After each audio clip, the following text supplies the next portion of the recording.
In 3 minuti, la nazione siciliana, notiziario del 7 ottobre 2024. Superbonus 110% per i ricchi e per il nord. Il superbonus 110% è costato allo Stato 123 miliardi per l'efficientamento degli edifici, una cifra enorme che ha riguardato solo il 4,1% degli immobili italiani, ma soprattutto in gran parte immobili del nord, i cui proprietari hanno una buona elevata capacità di reddito. In Sicilia ha riguardato solo il 2,2% degli edifici e appena 7 miliardi sui 123 spesi in tutta Italia.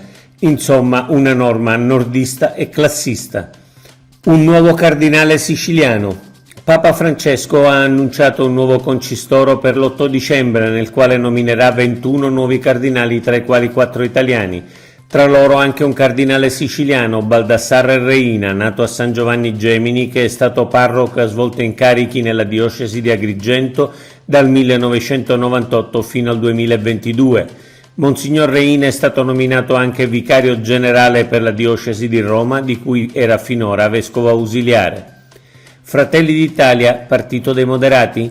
Si è concluso ieri nello splendido resort Mangias di Brucoli, provincia di Siracusa, scelto per il secondo anno, la convention organizzata dai gruppi parlamentari nazionali di Fratelli d'Italia. Ascoltando gli incontri, il tono e le proposte, la sensazione è quella di un partito impegnato a rompere la narrazione che ne fanno gli avversari e che vuole diventare rappresentante originale della maggioranza moderata e conservatrice del nostro Paese. Bonelli attacca Musumeci, ma alla peggio. Il segretario dei Verdi Bonelli attacca Musumeci accusandolo niente di meno che dell'abusivismo edilizio in Sicilia e della mancanza di depuratori. Tutte questioni risalenti a un lontano passato. Ma Musumeci replica a tono. Bonelli ha perso l'occasione per tacere e ha poi elencato gli atti del suo governo a partire dall'autorità di distretto, dal completamento di 2 dighe fino al finanziamento della rete idrica di Agrigento. Aeroitalia, 4 nuove rotte da Comiso.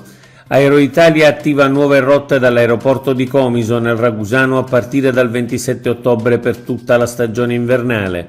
Alle rotte già esistenti di Bergamo Orio Serio, Roma Fiumicino e Bologna si aggiungono adesso Cuneo, Parma e Firenze. Per ultimo sarà attivato un volo per Perugia. Con l'incremento annunciato da Aeroitalia, Comiso quest'inverno avrà 9 rotte, le 7 con Aeroitalia e 2 con Volotea, Verona e Torino. A un anno dal terribile pogrom del 7 ottobre. Il mondo sta di nuovo conoscendo l'orrore dell'antisemitismo. È passato un anno dal pogrom, orrenda strage con la quale il gruppo terroristico Hamas, che governava Gaza, ha violentato, torturato e brutalmente assassinato 1200 cittadini ebrei e ne ha rapito circa 200, molti dei quali dopo un anno sono ancora nei tunnel di Gaza in balia dei loro sequestratori. Su quei terroristi pesa l'immensa responsabilità di un anno di guerra e migliaia di morti. Oggi è tutto. Per l'informazione del quotidiano La Nazione Siciliana. Il nostro sito è www.lanazionesiciliana.eu.